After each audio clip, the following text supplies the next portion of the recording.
শেরপুর ৩ আসনের যে জাতীয় সংসদ নির্বাচন বন্ধ হওয়া নির্বাচনটি অনুষ্ঠিত হতে যাচ্ছে। আজকে ছিল সেটি নমিনেশন সাবমিটের লাস্ট ডেট। ইতিমধ্যে একজন প্রার্থী নমিনেশন সাবমিট করে গেছেন। ওনার নাম হচ্ছে মাসুদুর রহমান। উনি বাংলাদেশ জামায়াতে ইসলামের পক্ষ থেকে নমিনেশন সাবমিট করেছেন। অর্থাৎ এই প্রার্থী সহ আমাদের আর যদি কোনো নমিনেশন সাবমিট না করেন মোট প্রার্থী হবেন ৫ জন। এই ৫ জন প্রার্থী আগামী ৯ এপ্রিল নির্বাচনে প্রতিদ্বন্দ্বিতা করবেন। আগামী ৯ এপ্রিল যে নির্বাচন, এই নির্বাচনটা সারা বাংলাদেশের জন্য একটা ব্যতিক্রম ধর্মের নির্বাচন।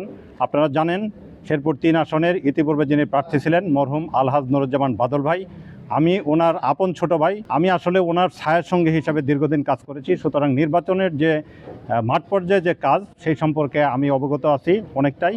তো আগামী যে নির্বাচন, আমি আশা করছি যে নির্বাচন অত্যন্ত সুষ্ঠু হবে এবং আমি ব্যক্তিগতভাবে আশাবাদী যে বাদল ভাইয়ের যে মাঠ ছিল সেই মাঠটা আমি ইনশাল্লাহ ধরে রাখতে পারবো। জি, ধন্যবাদ আপনাদেরকে।